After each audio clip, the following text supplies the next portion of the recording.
This coin-operated viewer is facing south.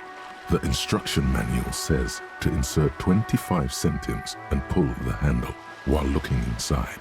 Then use the focus knob to zoom in if necessary. Why place a tourist attraction in the middle of such poverty? There was a revitalization project in '49. A design studio tried restoring Martinez to its pre-war glory. It didn't stick. They got as far as the street lamps and that statue on the intersection before something went sour. I suspect it was Évar's class doing. He muscled them out. It's how it usually goes around here. We should have done something about the Union 10 years ago. That ship has sailed, officer. Your money disappears into the coin slot, a clunk, the ring of metal. The curtains on the display open. You lean in to catch the view. It's blurry, different blues and greens. In the middle of the shimmer stands a drab grey shape, like a ghost. The lenses shift. The ghost sharpens into an islet in the bay. In the ruins, a man-made structure is visible, a half-sunken sea fort, its concrete almost reconquered by nature. It looks as if it was abandoned quite some time ago. Nothing but a rotten tooth remains of the anti-aircraft tower. A lonely birch tree grows out of it, its leaves ripped from it by the winter wind. The little brave birch tree seems to wave back in the wind. Really? I don't have the eyesight to make it out.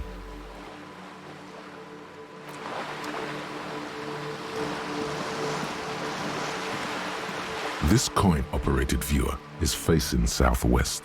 Its coin slot is full of fossilized bubblegum, rendering the machine permanently inaccessible.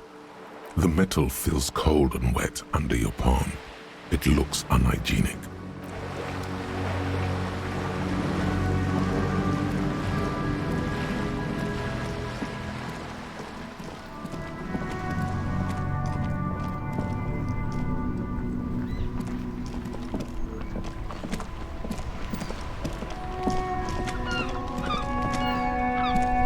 Inside, you see a set of steering levers, a radio microphone, a pull-out toolbox, and the soft glow of the...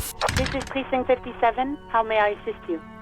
Sorry, sir. I still haven't heard back from the database people. Try calling again later. Is there anything else I can do for you? 57th, over and out. In the cabin, you see a set of...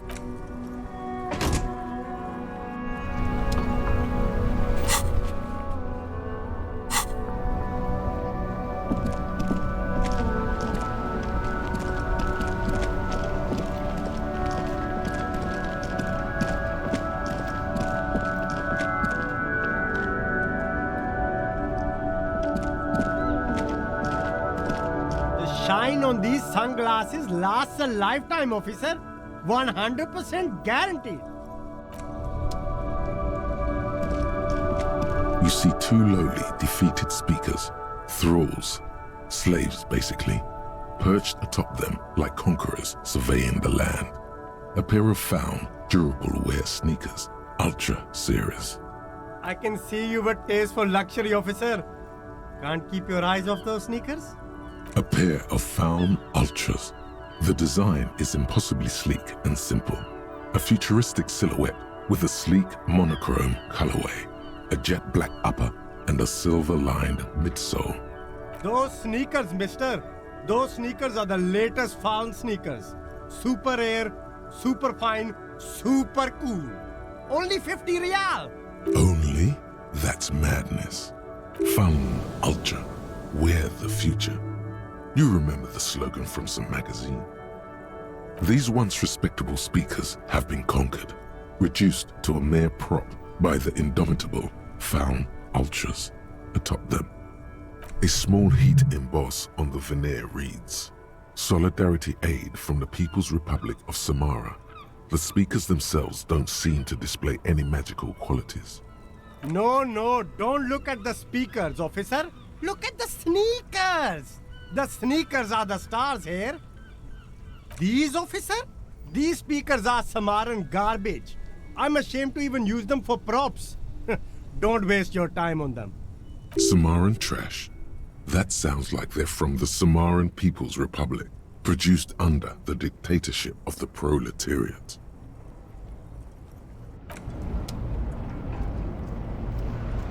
There are clothes inside. Cheap second-hand clothes, smelling of strangers' body odors. Don't be shy. These are premium class clothes. Good quality fabrics, best retro design. Save the economy with your style, officer. Save the economy? That sounds off. Haven't you heard, officer? We've got to be economically conscious. Recycle your cash, keep it in circulation. Don't buy new things. Buy eco.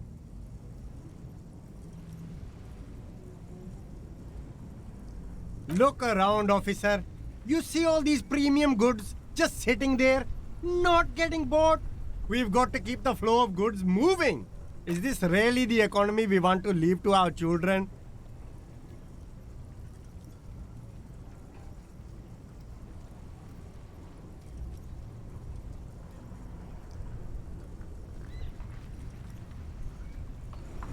That's the spirit. We've all got to do our part. Your part is to open the box and buy some clothes. You find your hands deep in tattered and faded garments made from weird polyester blends that make your body itch and sweat in all the wrong places. The box smells like cat piss or like an old person with no money. Economical, but also trendy. Look firsthand, buy secondhand. Keep the economy moving. Something cold grazes your hand. Synthetic and sleek. A windbreaker. Surf, it says, but also wind, summer, 100% waterproof, and sport. All in different typefaces. Good choice, officer. Mega sporty. And it's only $4.50 for you, sir.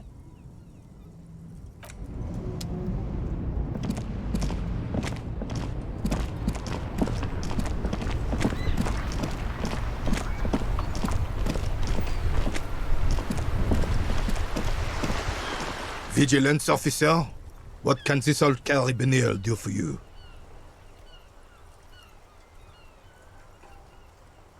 I prefer the old name, Insulindian Lily. Girls brought them to young cadets when they entered service. Wearing them on your cap was supposed to bring good luck. It used to be. But the communards were fond of them too. Call them revolutionary flowers. Bells of the revolution. You know what? No. They brought me misery, false hope, and disappointment. The revolutionaries sullied them. But it wasn't the revolutionaries that sullied the ID for you, was it? She gave them to me too, and your jealous little heart just couldn't accept it. Enough! I can go over these matters in detail with you, Gaston, but not while we have company. So, officers. Maybells don't blossom yet, do they? Maybe on some remote parts of the city they do. But I think you'll have to wait for at least a month. Yes, the Debardeurs Union pays me to stand vigil during the nights. Not out of any political allegiance, mind you. I'm an old man. Don't sleep more than a few hours every night anyway, and money is tight. He feels like he has to justify himself for some reason. She is nobody. This is none of your concern, and I refuse to discuss my private affairs with the RCM. The lady is Jeanne-Marie Beaulieu, and she sure as hell wasn't a nobody. Yes, it does. Unfortunately, I wasn't working that night. Been on a 2-week leave since last Monday. It's a private matter. Nothing to do with your investigation. You see, officer, René is the kind of man would rather die than admit he needs medical assistance or, God forbid, seek it. A real man's man is just gonna ride it out. I'm fine, goddammit. Mind your own business. It's nothing. Just got to cut back on coffee. No one. The bus has been unmanned since last Monday. There's no other guard. It's just me. No one has been guarding the container yard since last Monday. Yes. It's not actually an issue. I mean... Look, officers. The container yard doesn't actually need a guardsman. Never had one before René. Monsieur Claire had that booth built specially for him. It's mostly decorative. The possibility of someone being in there is enough to discourage any ill-minded individuals. Evrard created this job for René because he knows the Royal Carabiniers' pension of honor and PTSD isn't something a man can live off. A decorated Kingsman collecting tear reflects bad on the whole neighborhood. His words.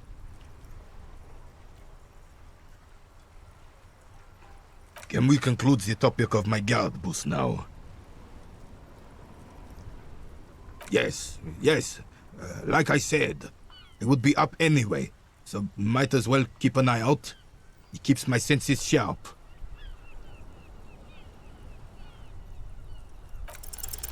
As René turns from you to his partner and back, the medals on his chest rattle and glare. He keeps his spine straight and his ribcage lifted, displaying them proudly. 2. The larger one is shaped like a cross, while the smaller medal resembles the sun. A crowned head in front of 2 crossed rifles. The medal hangs from a blue-striped triangle. It's the Croix de Bravoure, Cross of Valor. The cross was the highest battlefield decoration in Suzerain's armed forces, awarded for exceptional bravery in the line of duty, in service of King Frizzle I. A small blue star inside an orange sun. It has the word Valiance written below. The setting sun was a decoration used to distinguish seasoned combat veterans in service of King Frizzle I during the Revolution. For bravery. It's a conflicted topic for the old veteran. There must have been a number of controversial episodes in his service days. I'm sure, but I know this uniform's reputation. You are also wondering if I got this for raping women or killing babies.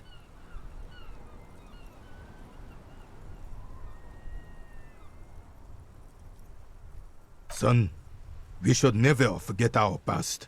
Lots of mistakes were made back then, but there were also lessons. Forgetting those times means the mistakes were for nothing. That all those people died for nothing. Whoa. Sounds like you're about to open the gates of conversation.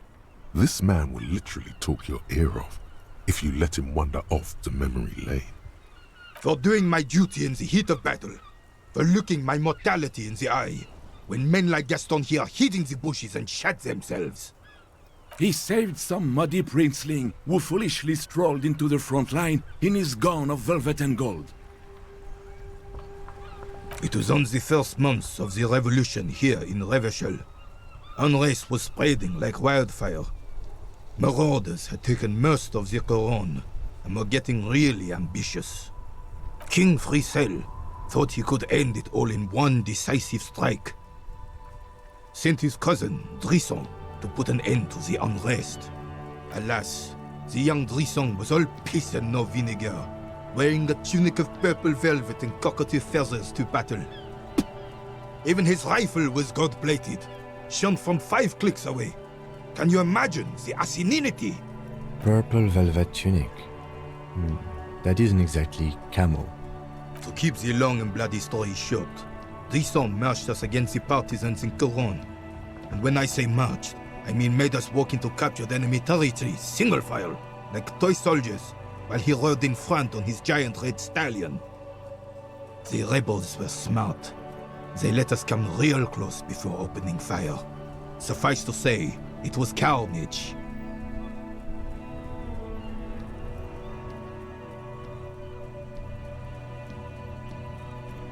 I got shot in the left shoulder and went down.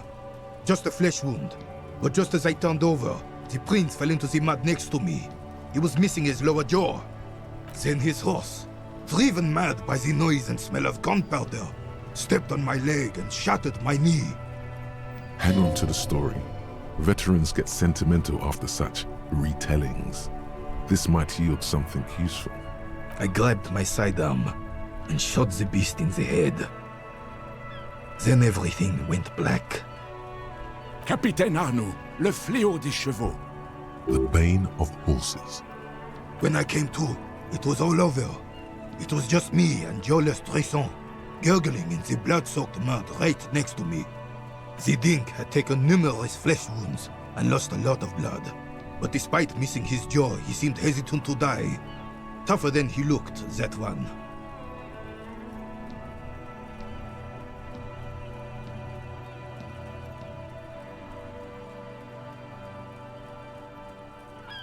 So I grabbed the dink and started crawling. Kept going until the 59th Cavalry picked us up. Through some miracle, we both survived. And the jailless freak convinced Frissel to give me a medal for not leaving him to die in his own blood. Piece and shit. He was the commanding officer and I was on duty. Just doing my job. Shouldn't hand out medals for that. 13 months later, I received the Sun for distinguished service. It's not worth mentioning. You sense he's downplaying it. He did a lot more than his duty. More than anyone's duty. It's in his spine, in his billowing breasts, and untarnished self-worth. The old carabinier stands quietly like a statue, his features motionless. What Monseigneur Modesty is not telling you is that he crawled over 7 kilometers before the cavalrymen found him and Drizant. 2 days later that was.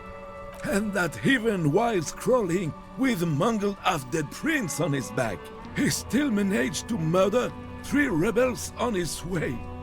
Is that pride in his voice? It's deep down, but maybe even unbeknownst to the man himself, it's there.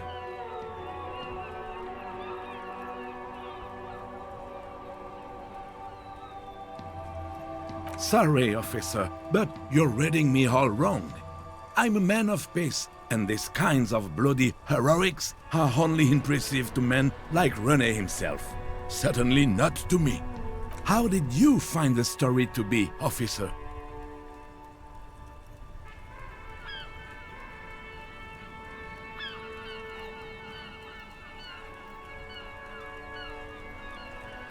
Bon Dieu. You and Gaston must be related. His blood runs yellow too. Maybe, but also bear in mind, officer. They don't hand this out for anyone with a service record. Oh no, you have to get shot. Repeatedly. And you need to get your hands bloody too. Really, really bloody. Do not speak of what you know nothing about, Poltroon. Duty is something you will never understand. Bah! There were many such stories in those days. Many such men, too. True Revacholians. Men with backbone. Oh, yes, René, yes. Men were bigger, girls were prettier, and everyone wore the fascia. Lord, please, bring those days back, if you can. I'm not getting into this with you again. Officer, was there anything else? You should try to come up with a heroic story of your own. Impress this old soldier.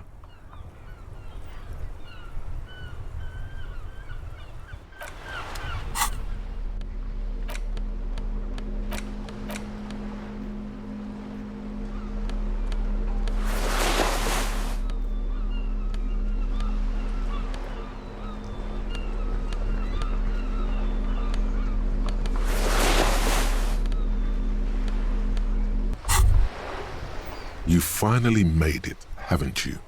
People point fingers at you and whisper to each other when you pass by, wondering to themselves, where did that man get such a cool jacket?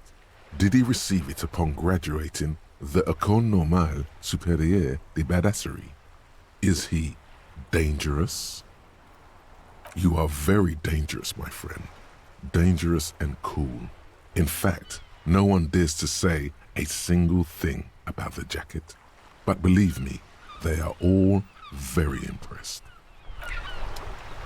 Vigilance officer, what can this old carabinier do for you?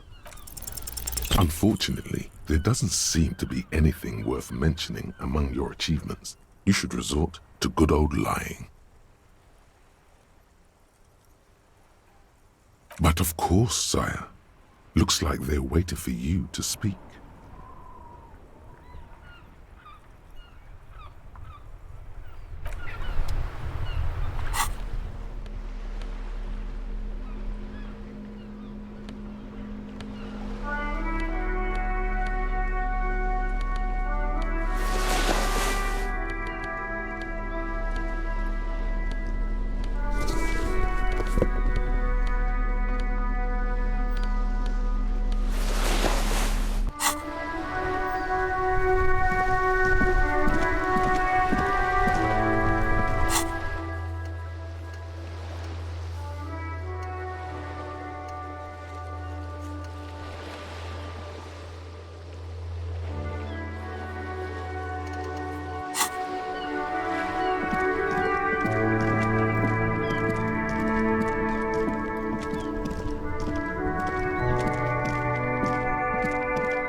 Wait, no, something about this bunch doesn't smell right. They are, but they don't seem too keen to talk with you, do they? No, they don't. Glenn seems to be contemplating grievous bodily harm while he massages his raw knuckles. In the far back, Eugene is doing his best to ignore you.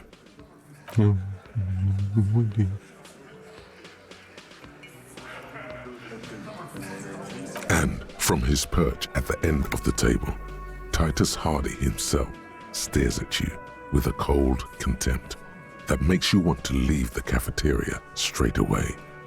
Besides, you're pretty sure they consider themselves social democrats.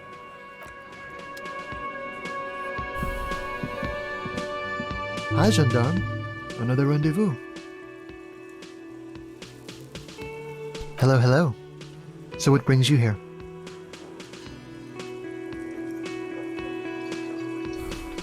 You did? And how did you like him? I told you he can be very useful. I guess that's the charm of powerful people. A visitor from the first world. He's not like you and me, gendarme. He can always return to his opportunities in Occident, sur la clé. Still, his coming and going brings some life to the village. Or is it just money? I don't know. Friends, I told you. Sunday friends. Friends who like to get together from time to time.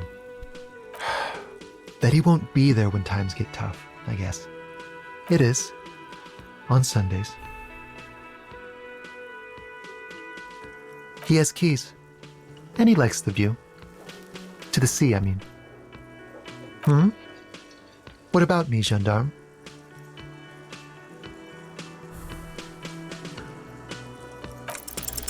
Could he be a member of the homosexual underground? Just pointing it out. We're not talking about some kind of cult with members here. You made it up. The homosexual underground? Why, yes I am, officer. Why? Do you want to investigate? Oh, it's a pleasure group. A Sub Rosa pleasure group congregating in cellars under the cover of night. Saturday night. Sometimes even Friday night. Or Thursday night. Sometimes the congregating doesn't even end. It carries on into our daily life. Oh, we're ambitious. We want to destroy the last vestiges of meaning, the last things people in Revachol have to hold on to, the true symbols of security, the meaning of man and woman, mother and father, their marriage.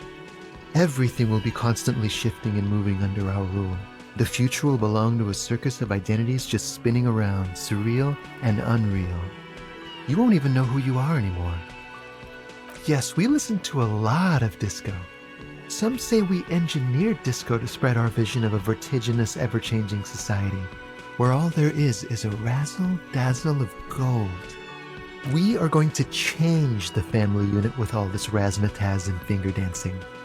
And with mysteries, of course the mysteries are also of sexual nature, very esoteric. You can't just get into it, you have to be born into it. One is either already in the homosexual movement or forever excluded from it. Beautiful. Beautiful. That's exactly what we're looking for. Who knows, maybe you were homosexual in the past. Maybe all of that has been repressed. I have to say that you do look like someone who might be part of the underground. You have that very distinctive, I can't understand what's going on here look. Do think about it, officer. Absolutely wonderful. A man like you can figure out his sexuality in a working day. It won't be 20 hours unless you want to enter the heightened realms of the phantasme érotique afterwards. It may be 20 hours or more, but that would be on your own time. Bye-bye, gendarme.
Hello, officer. What brings you up here again? She puts her coffee cup down with a soft ring as the porcelain meets the metal table. This does not surprise her. Did he? I never said he was a good man, or that he had good intentions. Only that he was never bad to me. She doesn't care.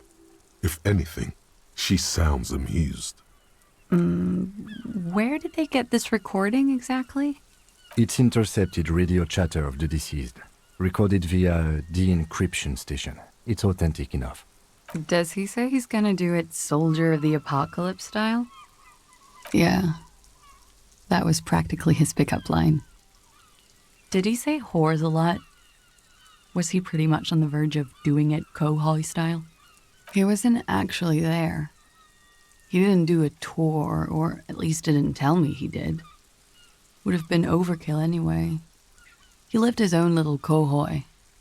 It wasn't his everything. Yes, was he bragging? Oh no, I'm pretty sure he did all those things. Then integrated them into his idea of normalcy.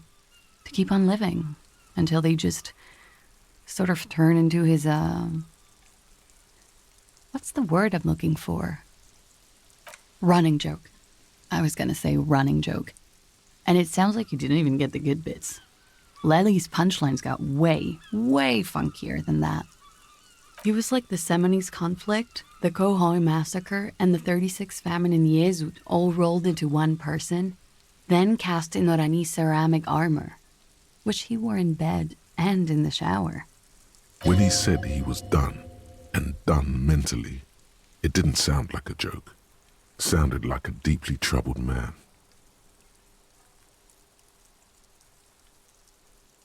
Well, maybe I pieced him back together with my magical personality. We're all scraping up any happiness we can find, officer. Going around with our little scouring sticks. You, your first love, Mr. Quohoy here. Did he tell you he had actually done any of those things? He and Martinez, I mean? No. We were too busy laying waste to our own nervous systems to direct any of the fury outward. He seemed happy, I guess. At ease. As much as a man like him could be. There is a small measure of pride in her that she could quell the rage in such a being. What kind of man was he? Before you go, ask for details. She seems okay to talk about it. Thank you for clearing that up, miss. Whenever you're ready. I'm interested to hear what Titus Hardy has to say now. She takes a very small sip of her coffee and smiles.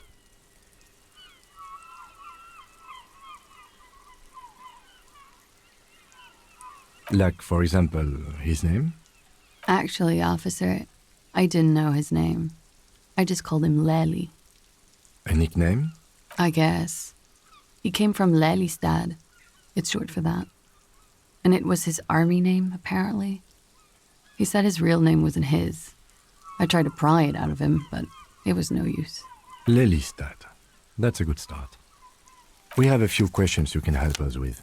A few things a field autopsy alone can't answer. The young woman cranes her neck, trying to catch a glimpse of the page the lieutenant passed to you.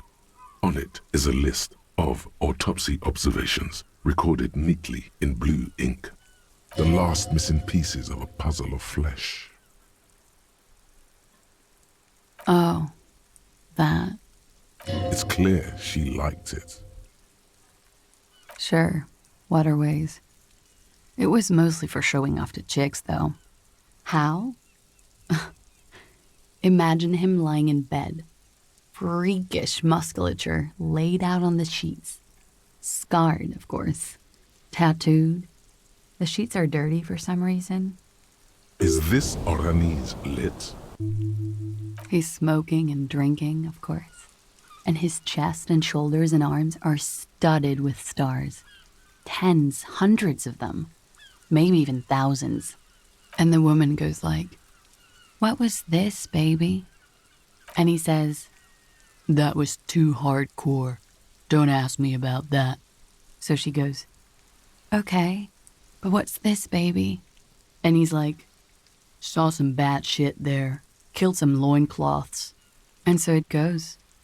Star after star, port after port, third world country after third world country. And he's done horrible things in every single one of them. Oh yeah. No thank you. I've seen enough of him dead. I can tell you what they meant without looking at them. Go on. He was a blue-eyed boy with thick arms, from a small town. He was also poor, and the government of Orania needed some people killed, so they turned him into a grotesque killer. For money. He went to Killer Academy in Vredefort.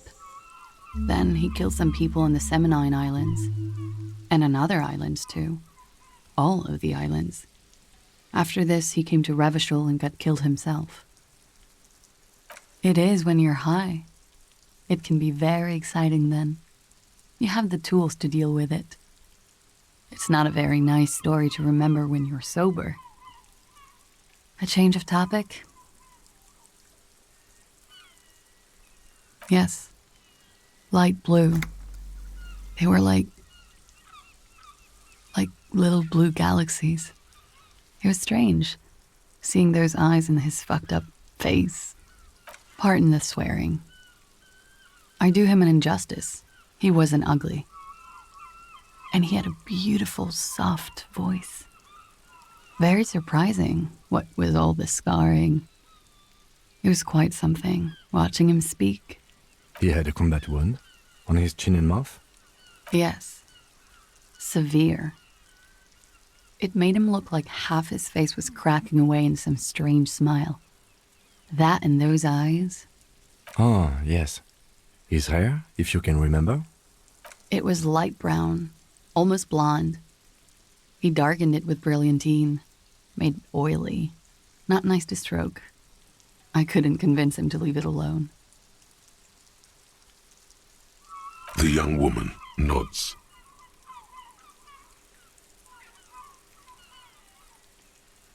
In Oranje, officer. It's, I think municipality is the term. A nowhere town there. The Lelystad municipality has few boroughs and even fewer cities. It's made of agricultural plots near the border of Gottwald. Executive summary: cows, silos, and wheat. You were almost right, officer. That means his race was occidental, not mondial. I'll update the form. Yes. We were compatriots. Did that bring you together? No. He was too old for that. And from another part of Oranjenrijk. I didn't even understand his accent. What brought us together wasn't Oranje. It was bad habits. No love for Mother Oranje. But wasn't he a soldier? This could be worth pursuing. No.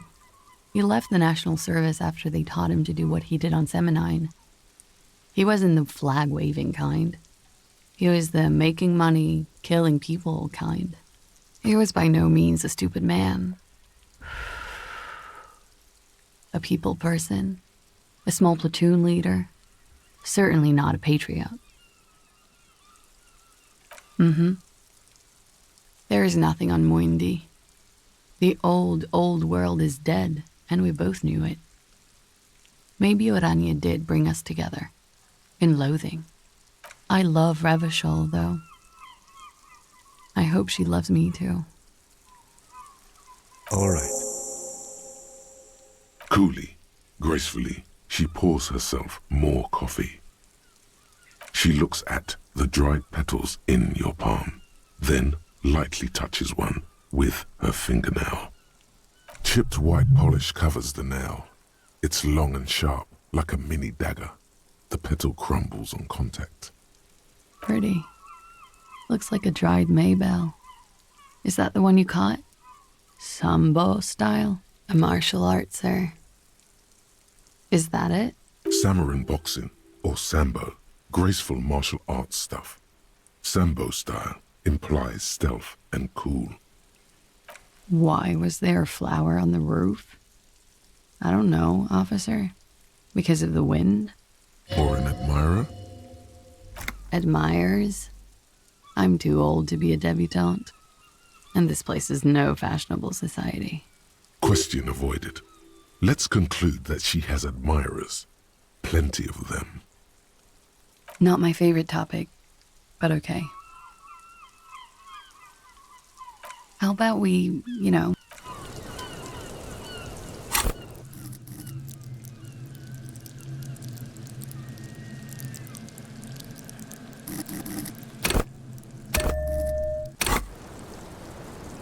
Officer, what brings you up here in the rain?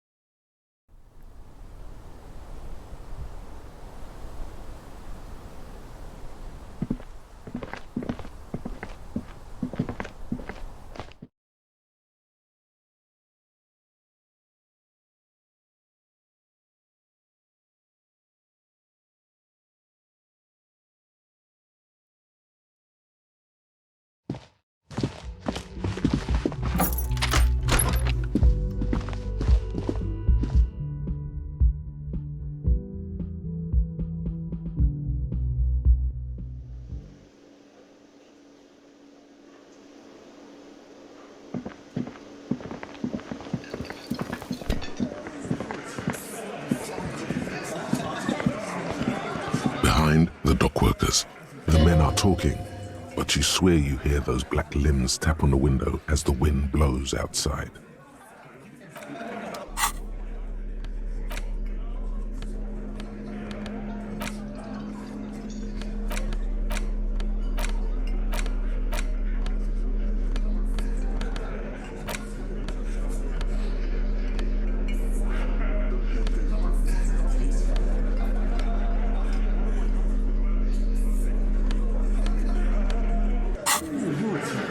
Again, you find yourself looking at that big old window. Nothing, as before, just black branches. What's this weirdo cop doing now, huh? Window shopping? I think he's trying to find dirt on us, in our box. It's what they do, Shanks. Did you know policemen are sometimes called pigs? Wow, no. I hadn't heard that. Yeah, because they like to sniff around in dirt. He's just trying to sound clever. He has no idea what you're looking for, nor do you yourself.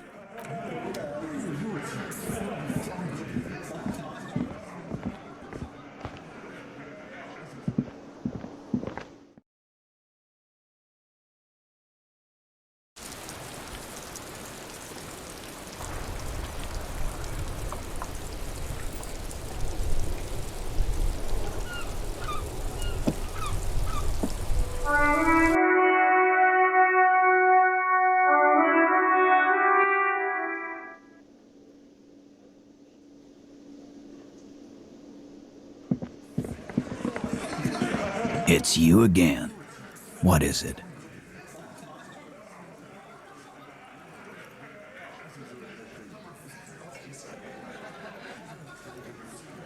And? He tenses immediately, chest tightens, jaw sets, ready for another blow. That fucking fucker.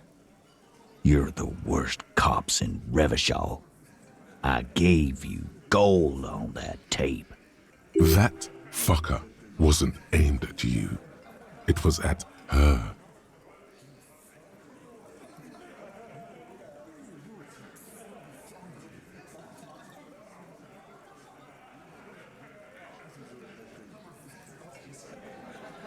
No shit, it was bad. The fuck did she say then? It's all fuck-a-doodle fine. This is what people are supposed to talk like?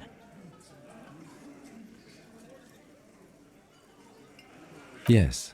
In fact, I think she thought it was a little funny. Funny? No good goddamn psycho whore. Seems like they wanted to give Klaasje a second chance to play along. She still didn't. Right. All fucking righty then. I guess it's good then. That fucking... Please try to control yourself in the presence of visitors, Titus. This is just perfect. Just fucking perfect. Any thoughts on this, lawmen? You don't have to say everything out loud. Just mix and match.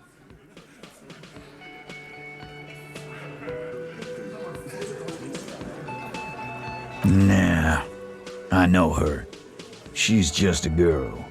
In over her head. Yeah, you're right about that. She takes way too many drugs. Well, it's as they say. You can't do anything with an underdose. Yeah, underdose isn't an actual word. Yeah, but I mean, she has an actual drug problem. Not like you. Not like us. I don't think I've ever seen her sober. I already told you. We fucking hanged him. There's less gusto in his voice now. His men too are growing increasingly silent. Come on, Titus. We know you didn't hang him. He was shot. I know you're tired. So am I. Why don't you just... You know what? I am tired. I'm tired of you and the whore upstairs. Next time you see her, tell her Titus said, "Fuck on!" That lying, scamming. We're done. This is over. You understand? Your little investigation is over. Yeah. On the floor, beer drips out of the can into a small puddle. No one does anything about it. What is this quiet funeral shit? All we need is some beers in us. Bartender, 20 beers for the Dock Workers Union. Why do we make it 40, huh? Why do we make it 100 beers? You're not loud enough. 100 beers? Now we're talking. Hoppity hop over here, cafeteria manager. Convince Titus he's being manipulated. You should know by now. Titus Hardy will never falter. Just remember, it's about more than Klaasje. It's about these men and Martinez, their district, their responsibility. Huh? He'll get it. Go on. Got it. Kill you because they don't like you. All because... Bring that up one more time, and you won't get to write that report. Yes, I understand, Alain. That's your name, right, Alain? You'll kill us. That's what they do in the Wild North.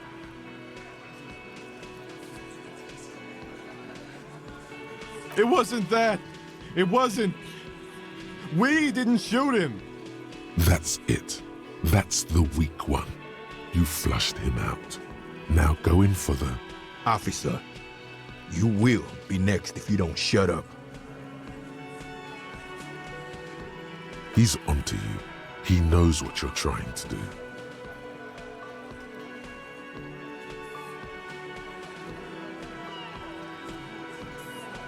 The lieutenant has put down his notebook. His hand is resting on his holster. He gives you an imperceptible nod. What? What does that mean? Go for it. The lieutenant has his eyes set on the fat guy. Push Angus. We're almost there. We didn't kill him.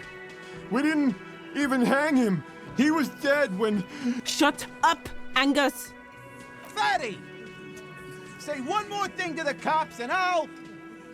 Dennis, stand down, or I'll beat your head in. Theo, take your hand off the belt. This isn't 31. I've got this under control. Does he? His closed fist is shaking. It's you who's in control. Let them have their moment. Angie, where's your goddamn inhaler? You sound like you're dying. I left it home. I can't get it. I'm too fucked. I'm sorry. Why are you so fucking fat, Angus? Now it's all pointless. Because of you. You wasted my time. I told you, Titus. I told you just give her up. Lizzie, your help is no longer needed here. Go tell Everard. Fine. I'll tell him. After a long walk along the coast. What just happened between these two? You're in. He's all yours. Questions? He nods. You hanged the corpse to cover up the real cause of death, the bullet in his head. Another nod. 'Cause the girls asked us to. They were in some shit. Girls plural? There's another girl? 2 of them? Take note of this. They'll probably say more about her later. Did she kill him? Cop, I have no idea. The girl says she didn't. He doesn't think she did. Or at least he hopes she didn't. Klaasje came down. She seemed really out of it. Drugged up, even more than usual. Bug-eyed and gurning, you know? Not in a fun way. It looked like she'd redosed after something went down. I've seen that look before. She was scared. I knew someone had died. I've done this job for 10 years. I've seen it before. It's the politician in the motel room with the dead hooker scenario. Only in reverse. Good analogy, boss. You don't get to talk yet, Shanky. You're still on the bench. And you keep taking it easy too, Angus. We went upstairs. Sure as day the merc was dead. There was a bullet hole through the window. Fucking dirty sheets and bottles everywhere. He means they'd been fucking? Tibbs patched the window. And the corpse. We hanged. Nah, he's my brother. He's in the window replacement business. Tibbs. That's short for? Yeah. Good man. Bet their father's name, Atticus Hardy. Lucretia Hardy would be their sister. Anyway. You may have noticed our girl's in some shit of her own. Yeah, she wouldn't. She's fucked if she shows up on police radar. They're powerful, connected to the Moral Lantern. She's clearly afraid for her life. Says if she showed up in your systems, she'd be ghosted away. That's all he knows. That's all she's told him. And why would you help someone like that? By taking on a murder? Why would I? I guess we abide all sorts of runaways and losers here. It's a Martinez thing. Not yet. Just some ideas. She says the shot came from outside, behind the window somewhere. So that's a clue. I'm thinking someone's past caught up with them. Either hers or his. Hers, you mean? I mean the people after Klaasje. Maybe the shot missed. Maybe it was meant for her. I like that. Been thinking the same thing myself. My dude. One of those mercenary buddies of his could have done it. They got guns, training, years of bad blood, probably. Or it could have been someone else from Crenell. Tell you what I'd do. Check out the coast for vantage points. Maybe consult with a ballistics buddy of mine. That's what I'd do if I wasn't too busy doing this clown dance with you. He's calm now. Threw all that turmoil away and became himself again. In a manner of speaking. Remember the two girls? He may be talking about the other one. That's right. It was her idea to hang him. I liked it for political reasons. It sent a good message. Fella, you think too much. He's off all right. You're gonna hurt your head. A little too far there, but you're definitely right. That woman is just affiliated with the Hardy Boys. You don't know her anyway.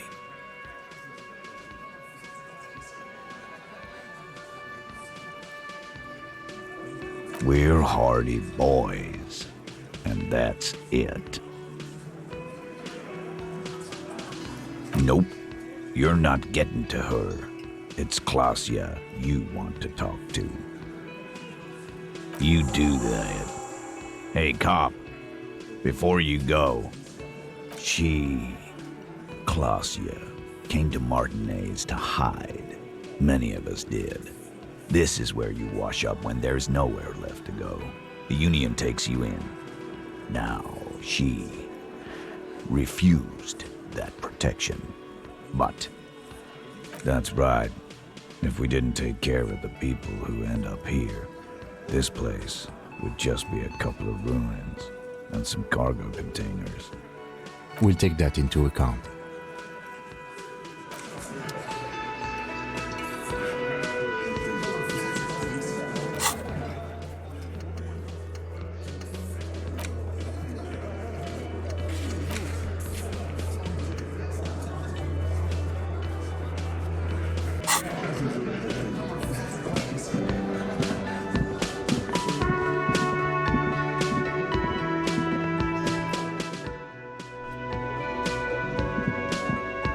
Can I help you? No, you don't. It's not happening.